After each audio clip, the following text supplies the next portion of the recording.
meeting in another virtual meeting today. Now, top of a busy agenda, pay-per-view, currently standing at £14.95 for selected games, but it's received a lot of criticism, Simon. There's been a considerable backlash. So the Premier League, it is thought today, going to be forced into something of a rethink. £9.95 seems to be the sensible price, the possible new price, although that remains to be seen. It was interesting, Andros, last night, the Newcastle owner Mike Ashley entered the fray. He called for the price to be reduced to less than a fiver.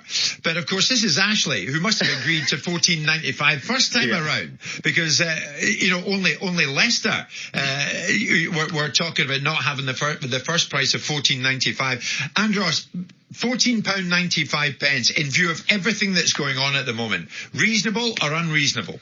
It's extremely unreasonable. And I think the saddest part is that there are hardcore season ticket holder fans that are actually going to pay the £14.95 to be able to watch their team. So I think it's a little bit snide. I think they're exploiting your everyday working man for the sake of £14.95, which is nothing to the might of the Premier League. I like that. A little bit snide. Andros is on it. I'm with him. £14.95. How can they justify it? Snide from who? I mean, ultimately, it's opportunistic, and the pricing, we've already discussed the fact that pricing is wrong and that it is the wrong price point and sends out the wrong message.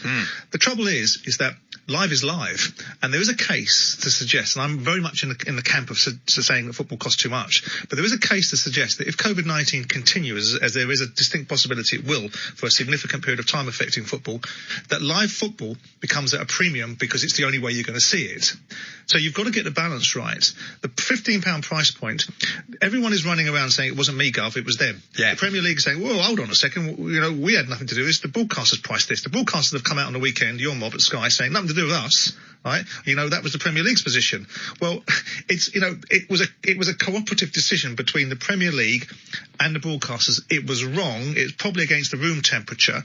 Probably half of that, as we discussed a week ago, is probably the price point. And it's kind of ironic that people are going to take the value of the fans' perspective from Mike Ashley, given the fact he's public enemy number one amongst the football fraternity. Yes. But he's not wrong. But there was an irony in the fact that he would have been part of the mix. It's about reading the room. Of the vote in the first place. It seems unbelievable at times that people can consistently and persistently read the room wrong. The government reads the room wrong to some extent about what's happening with Marcus Rashford's agenda, and movement and ideas and sentiments, and the Premier League looking at football saying, we want to price games at £15 because we've got a better product than the EFL.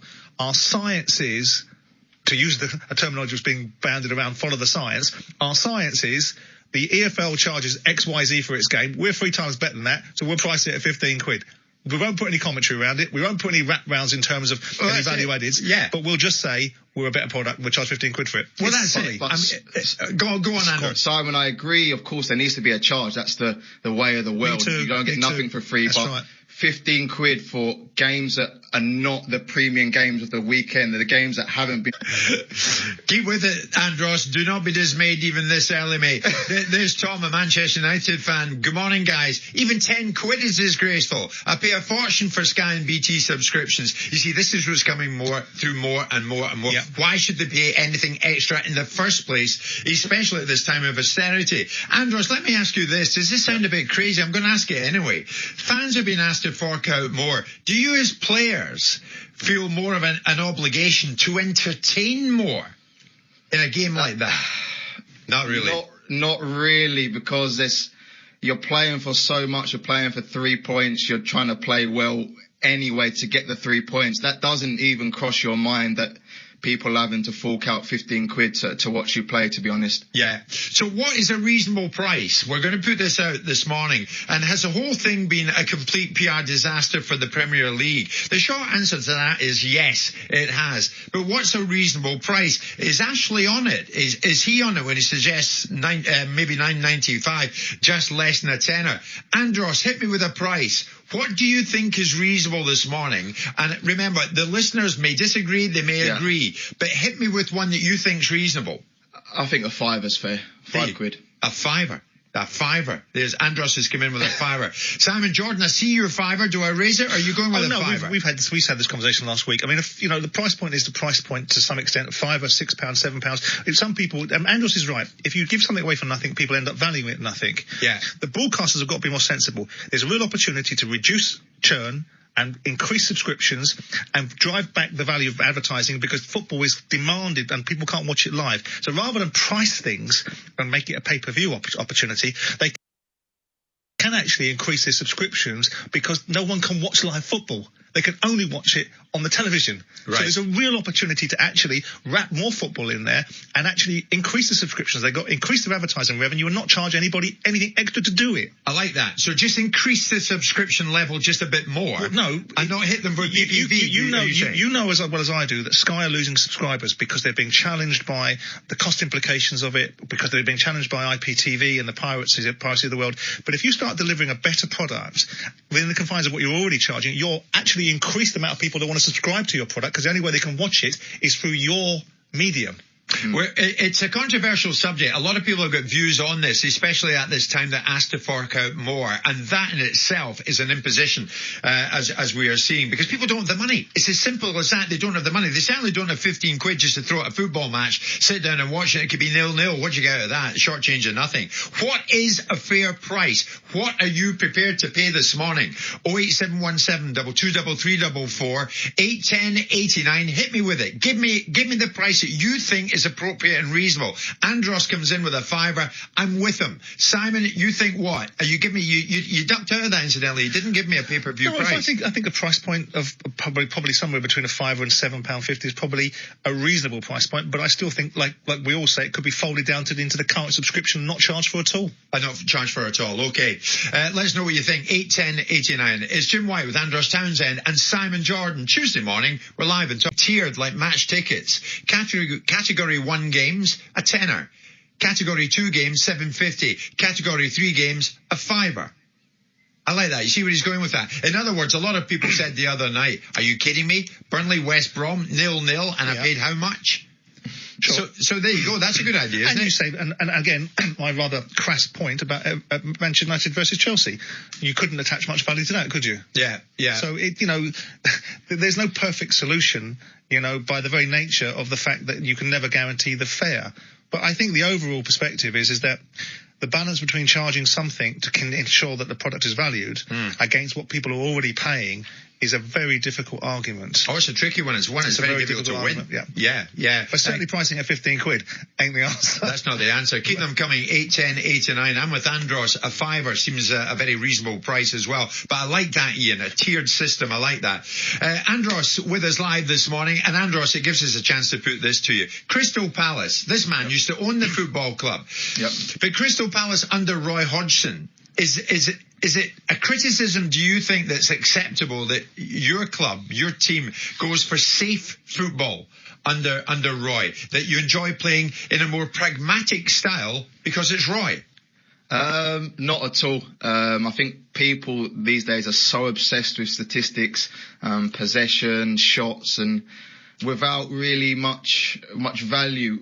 On Saturday, we had 35% possession against Fulham, but we had 10 shots on target. We scored 2 goals. And people are criticising us for defensive football, whereas we scored early, we defended perfectly, and then we counter-attacked. And for me, what more do you want? What more do you want to do? Do you want us to score and then be open and then concede 2 or 3 goals? Or do you want us to win the football match?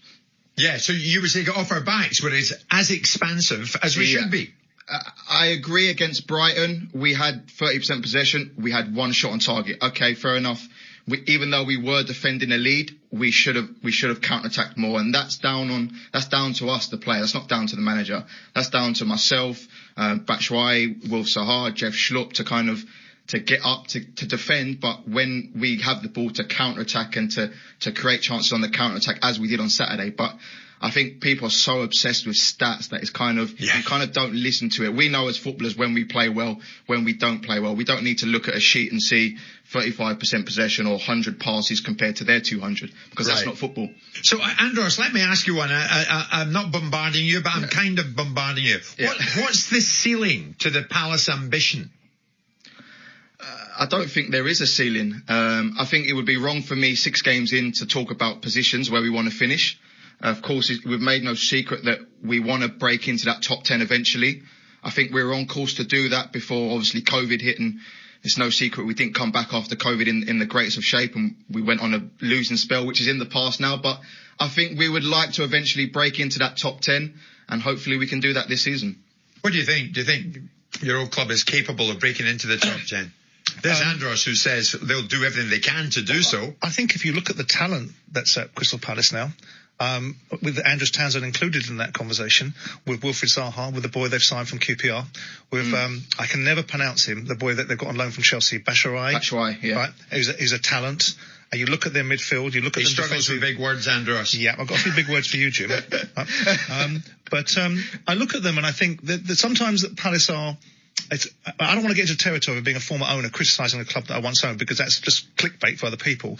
But there's a style of football that Palace play at times which is difficult to watch, because when they're playing against opposition, that doesn't enable them to counter-attack. Because when you're playing Manchester United and Liverpool's, although the challenge is very difficult, these teams will come onto you, which plays straight into Palace's style, because you've got yourself, you've got Wilf, and you've got the kid that you got from QPR that can go on the break and can play in a certain way. But when you've got teams that say, okay, well, we're not necessarily better than Palace, so we'll sit in, we'll bank up and we'll make it difficult, then it becomes Roy's pragmatic style isn't easy on the eye, and it makes it very difficult for Palace to break down sides. You as players, I've always felt I really like Roy Andres, and I've known him for years. He used to come to the games at times when I owned Palace, but I've always felt his style was a more reactionary one, which is let's see what the opposition do to us first before we impose ourselves on the game. Yeah. What's your take on that? I know you've got to be diplomatic. This is my 5th season at Palace. I've played under 3 or 4 different managers now. Yeah. And we've always, like you said, we've always struggled against the teams that do sit back, your Burnleys, Cardiff, when they're in the Premier League, that come to Selhurst Park, they sit in and you have to break them down. We've always struggled for one reason or another. We've always struggled, and we're working on that. We've got young players in, like you mentioned, Eze from QPR, players who are not afraid to kind of take the game to the opposition, no matter what the situation is, to try and create something. So we're working on that and we're proving on that, and hopefully this is the season that teams do come to Selhurst Park and sit back, and we can cut them apart, not only with the 11, but with players that we've got coming off the bench. Andros, just before we head to a break, 1 or 2 people are asking me, because they love you as a player and they're Palace fans, and I'm going to drop you right in the spot now, mate. Are you going to sign longer term with Palace? Because as you say, you've been there. What are you, 29 now? 29, yeah. Yeah. Is it your idea to stay there long term? What would you say to those people getting in touch this morning? What I'll say is what I read in the papers yesterday, unfortunately, is fake news. I've not been approached for a new contract. It's no secret I had a bad season last season. Didn't play as well or as much as I would have liked. At the end of the season, the club said, rightly so, there's no new contract on the table for me at the moment. But this season I've started well. I've started in the team. I'm playing well. I'm contributing. So hopefully if I can keep doing that, we can get round the table when the time's right and speak about it. Sure thing. Andros, good man. What I didn't know, but I do know now, Simon, is that a certain Andros Townsend and a certain Jim White share a birthday. The 16th of July, Mr. Townsend. Yes. Correctamundo. Mind you were 1991. Yep. I was 1957. 1891. Thank you. Coming up to 10:30. White and Jordan.